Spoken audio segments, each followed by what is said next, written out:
अस्सलाम वालेकुम, मैं हूँ फ़िज़ा अली और आई थिंक मेरी ये वीडियो बहुत हेल्पफुल होगी आप लोगों के लिए क्योंकि अभी सब लोग जो है वो मेरी पिक्चर्स देख के मुझे कहते हैं कि आप मरी गई थी अपनी फैमिली को लेके। तो फिर हमें भी बड़ा अच्छा लगा, हमने सोचा हम भी मरी घूम कर आते हैं।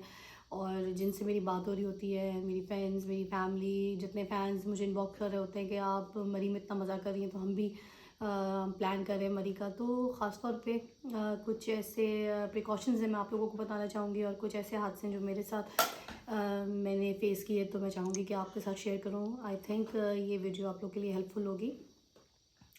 अभी मैं गई हुई थी इस्लामाबाद एक प्रोजेक्ट के लिए। तो वहाँ पर हम जब शूटिंग कर रहे थे तो I was with my daughter, with my family, staff, सबके साथ। तो उन्होंने हमें बहुत लेट फ्री किया। तो हम जब इस्लामाबाद से लाहौर के लिए मोटरवे के लिए चढ़े तो वहाँ पे फॉग बहुत ज़्यादा थी। तो हमने फिर सेफ़ नहीं समझा, हमें लगा कि हमें नहीं जाना चाहिए, फॉग में इतनी ट्रैवल नहीं करना चाहिए, ड्राइव नहीं करनी चाहिए। तो हमने वापस टर्न कर लिया इस्लामाबाद की तरफ। वहाँ पर बच्चे ज़िद करना शुरू हो गए कि वाई नॉट मरी चलते हैं, वाई नॉट मरी चलते हैं। तो मेरी कुछ होटल वालों से बात हो रही थी, उनमें से किसी से मैंने पिक्चर्स वगैरह शेयर करवाई और कुछ ऐसे रूम्स वगैरह देखे जो अच्छे हों, कंफर्टेबल हों, अच्छा स्टे हो, लग्जरी हो और बच्चों के हिसाब से सही भी हो। तो हमने फिर एक होटल फाइनल किया और हम मरी की तरफ निकल गए। जब हम मरी पहुँचे तो हमारा ये प्लान था कि हम इतना आगे ना जाएं क्योंकि बर्फ़बारी हो रही है, हमें पता था। हमारे पास स्नो चेन नहीं थी, हमारे पास ऐसे हमने प्रिकॉशंस जो प्लान किए कि आगे इतना अगर बर्फ़बारी में चले गए तो फिर हमारे पास लेदर बूट्स नहीं है और ये सारी चीज़ों के बगैर अगर हम आगे जाते हैं तो हम फंस जाएंगे। इसलिए हमने कहा कि हम हल्की सी ठंड और नॉर्मल बर्फ़बारी देख कर आ जाएंगे। तो हमने ग्लोरिया जीन्स के पास पास का जो एरिया है वो चूज़ किया क्योंकि जो ग्लोरिया जीन्स से मैकडॉनल्ड्स तक का रास्ता है वो है डबल रोड। और डबल रोड बड़ी सेफ़ रहती है क्योंकि वहाँ से एक जाने वाला रोड होता है और एक आने वाला रोड होता है। और जो सिंगल रोड होता है वो बहुत ख़तरनाक होता है, जो कि मरी में जो मैकडॉनल्ड्स है उसके बाद से वो शुरू हो जाता है। वहाँ पे फिर सिंगल रोड है, तो सिंगल रोड में बड़ी परेशानी होती है क्योंकि या तो मोस्टली क्या करते हैं हम जैसे लोग जो लाहौर, सियालकोट और मुल्तान वगैरह से, इस्लामाबाद से जब जाते हैं ऊपर मरी में तो रॉन्ग पार्किंग कर देते हैं या फिर रॉन्ग वे से गाड़ी लेके जा रहे होते हैं, जिसकी वजह से ट्रैफिक बहुत ज़्यादा स्टक हो जाती है। और इसमें फिर हम ब्लेम तो मरी वालों को कर रहे होते हैं, मगर गलती हमारी सबकी होती है। जो हम बाहर से जो लोग मरी जाते हैं उनकी गलती होती है और हम फिर बैठ के मुंह देख रहे होते हैं कि ट्रैफिक स्टक हो गई है। तो हमारा ये प्लान था कि हम इतने पास पास एरियाज़ में रहेंगे जहाँ से शुरू में कोई प्रॉब्लम तो वापस आ जाए और उधर बर्फ़ भी देख लिया और फ़न भी हो जाएगा। तो हमने एक होटल जो चेक इन किया वो था अरोमा कैफ़े होटल। और हम वहाँ पे गए तो उन्होंने हमसे पैसे लिए, 20,000 रुपये समथिंग का कोई रूम था। और उन्होंने कहा कि बहुत अच्छा है, ये है वो है, पिक्चर्स में जैसा उन्होंने बताया। सच हम जब गए तो रूम वैसा तो नहीं था जैसी पिक्चर्स उन्होंने शेयर की थी, वो भी एक फ्रॉड था। फिर एनीवे हम लोग के लिए ये था कि नाइट स्पेंड करनी है, सुबह हमने बर्फ़ वर्फ़ देखनी है और वापस आ जाना है। तो हमने चेक इन कर लिया। हम अंदर गए तो वॉशरूम सबसे पहले इंसान को यूज़ करना होता है, वॉशरूम में पानी नहीं आ रहा। बोला तो कहते जी मोटर चलाइए अभी पानी आ जाता है। फिर 15 मिनट गुजर गए, 20 मिनट गुजर गए। चाय ऑर्डर की तो 2,000 रुपये की 3 कप की चाय उन्होंने हमें दी। बिल भेजा साथ के 2,000। मैंने कहा पहले यार ये 2,000 की 3 कप की चाय कौन सी होती है? मरी में तो वैसे ही पठान के होटलों की चाय होती है और इतनी महंगी कौन सी होती है। एनीवे तो ये सब कुछ हुआ। फिर इसी तरह आधा घंटा, 1 घंटा, 2 घंटा, 3 घंटा, 4 घंटा हो गया, पानी नहीं आया। फिर हमने बड़ा शाउट किया, हम बाहर गए। रिसेप्शन पे जो मैनेजर था वो तो पैसे लेके ना हड़प के भाग गया।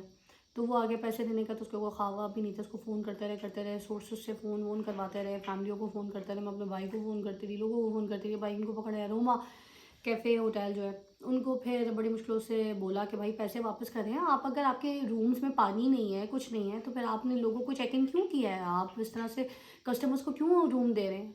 भाई आपकी तो रिस्पॉन्सिबिलिटी है, अपनी रूम को ऐसा रूम दें जो जहाँ पे सब चीज़ें सहूलतें जो है वो मैसर हो। तो कहते हैं जी वो मसला ये कि पानी नहीं है और टैंकर जो है वो सुबह डालेंगे, 12 बजे टैंकर वाला आएगा, फिर पानी आएगा तो फिर इस्तेमाल हो सकता है। तो मतलब जो बंदे बैठे हैं वो वॉशरूम यूज़ ही ना करें। तो आपने चेक इन क्यों किया? आप झूठ क्यों बोल रहे हैं? 15 मिनट में पानी आ रहा है, 2 घंटे में पानी आ रहा है, आधा घंटे में पानी आ रहा है, झूठ क्यों बोलते रहे? फिर एनीवे हम वहाँ से निकल गए। और ये होटल का भी नाम मैंने इसलिए लिया ताकि कोई और इस मुसीबत का शिकार ना अपनी फैमिली बच्चों के साथ जाए। तो ऐसे अरोमा कैफ़े जो होटल है वहाँ पे कोई चेक इन ना करे। अब मैंने क्या देखा, बहुत सारे वीडियोस वायरल हो रहे हैं, हर जगह लोग अपलोड कर रहे हैं कि भाई हमने 50,000 रुपये दे के जो है ना पर नाइट स्पेंड किया, हमारे पास पैसे भी ख़त्म हो गए थे, हम इतने तकलीफ़ में थे, हम बच्चों के साथ थे, फैमिली के साथ थे, और उन्होंने हमसे 40,000 रुपये पर नाइट, 50,000 रुपये पर नाइट जो है मरी के होटल ने हमसे चार्ज किए। तो भाई अगर आप ये बता रहे हैं कि ये होटल ने हमसे एक रात इतना लिया, तो भाई होटल का नाम भी तो बताएं, उन लोग को जलील करें। जो लोग हराम कमा रहे हैं होटलिंग का बिज़नेस करके, जो अपने बच्चों को हलाल नहीं खिला सकते, तो उनके नाम लें ना, उनको बताएं, क्योंकि हम जिनके भी नाम लेंगे और जो आवाम किसी के ऐसे होटलों के नाम लेगी तो फिर उन होटल्स को बैन कर दिया जाएगा। फिर मोस्टली जितने भी और टूरिस्ट हैं, जो लोग हैं, वो नहीं जाएंगे उन होटल्स में। ऐसे होटल्स को बैन कर देना चाहिए जो हराम कमा के ना अपनी होटलिंग बिज़नेस चला रहे हैं। अच्छा, और दूसरी बात ये कि मरी वालों को कहा जा रहा है कि उनके होटल के बिज़नेस है, मरी वालों ने ऐसा किया। मरी वाले जो है ना, उनके 10% होटलिंग के बिज़नेस हैं, दैट्स इट। बाकी जितने आउटसाइडर्स हैं ना, ये जो पॉलिटिशियंस हैं, मिनिस्टर्स हैं, पॉलिटिक्स के बड़े बड़े नाम हैं और बड़े बड़े बिजनेसमैन हैं, तो उन लोगों ने ये होटलिंग के बिज़नेस अपने मरी में खोले हुए हैं, उनके कमाई के ये ज़रिए हैं। मरी वालों के तो 10% मरी वाले हैं जिनका ये होटलिंग का काम है वहाँ पे।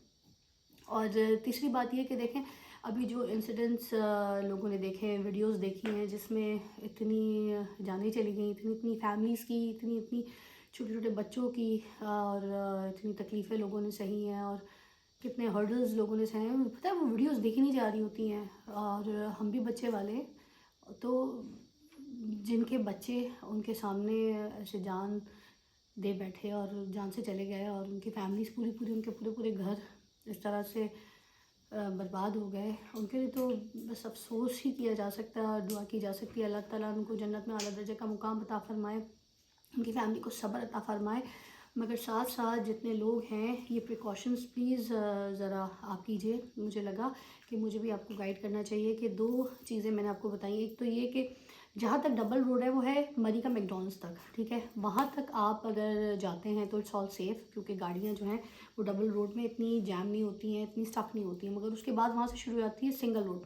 तो सिंगल रोड में आप जब जाएँ तो बहुत सोच समझ के जाएँ, क्योंकि वहाँ पे अगर आप पार्किंग भी करते हैं तो सही तरीके से पार्किंग करें खुद की भी, ताकि बाकी गाड़ियाँ जो स्टॉप ना हो, रॉन्ग वे से गाड़ी ना चलाएं, ज़बरदस्ती ओवरटेक करने की कोशिश ना करें, क्योंकि उसकी वजह से ही सारी स्लिपरी पना होता है। अच्छा, दूसरी बात ये कि जब अभी सुनने में ये आया है कि जो इंटीरियर मिनिस्टर हैं, उनको ये जो एसोसिएशन है ये होटलिंग वालों की, उन्होंने फ़ोन करके ये कह दिया था कि भाई आप ये जो गाड़ियाँ टूल प्लाजा से आ रही हैं, चेक इन हो रही हैं और ऊपर आ रही हैं, मरीन को आने दें, क्योंकि हमारे तरफ से बिज़नेस ठप हो जाएंगे। तो ये जो हमारे इंटीरियर मिनिस्टर साहब हैं, इन्होंने मरी के इन्होंने अलाउ कर दिया था कि गाड़ियाँ जाने दो, सब कुछ ठीक है, आप गाड़ियाँ जाने दें, मगर आप एटलीस्ट ये अनाउंस तो करें, मीडिया का दौर है, आप मीडिया में ये अनाउंस तो करें कि जो गाड़ियाँ मरी के लिए ऊपर जा रही हैं, तो टूल प्लाजा में चेक इन हो कि उनके पास क्या वो स्नो चेन मौजूद है, उनके पास बाकी सर्दी के सामान सारी चीज़ें मौजूद हैं, वो प्रिकॉशंस पूछें और उसके बाद गाड़ियाँ जाने दें। इस तरह से हर कोई गाड़ियाँ तो अपनी चीज़ें लेकर नहीं आया होगा, जो आएगा वही जाएगा ऊपर, उसके अलावा तो हर गाड़ी को ऊपर नहीं जाने देंगे वो लोग, क्योंकि सिक्योरिटी अलर्ट हो जाएगा। जब कोरोना हुआ था उस वक्त तो सारे रास्ते बंद कर दिए थे, उस वक्त तो किसी को जाने नहीं दे रहे थे। तो अब जब ये मसले, हर साल प्रॉब्लम्स होती है, बर्फ़बारी होती है और लोगों को इतनी प्रॉब्लम का शिकार होना पड़ता है, तो फिर आप अभी क्यों अपने रास्ते खोले, अभी क्यों जाने दिए हैं, कोई बताएगा क्यों जाने दिए? तो ये इनकी मिस्टेक्स हैं, गवर्नमेंट की मिस्टेक है कि ये एक्शन लेती, अलाउ ना करती, प्रिकॉशंस देखती, ठीक है, सिक्योरिटी अलर्ट करती, और वहाँ पे टूल प्लाजा से गाड़ी पास नहीं करने देती, जिनके पास स्नो चेन नहीं उनको आगे जाने नहीं देती।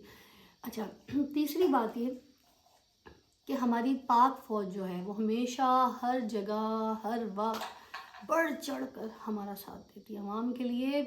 अगर मैं कहती हूँ हम किसी तरह से सेफ़ हैं तो सिर्फ़ और सिर्फ पाक फ़ौज की वजह से। तो इधर भी मरी में मैं सलूट करती हूँ हमारी पाक आर्मी को, पाक फ़ौज को, जिन्होंने, जिनके नौजवानों ने सारी मदद की, इतने हेल्पफुल रहे, अभी तक हेल्प कर रहे हैं। और साथ साथ ये मरी वालों को भी आप बुरा मत कहें, हर 5 उंगलियां एक जैसी नहीं होती, हर कोई एक जैसा नहीं होता। अब ये मरी वाले देखें, इन लोगों ने कितनी सपोर्ट की।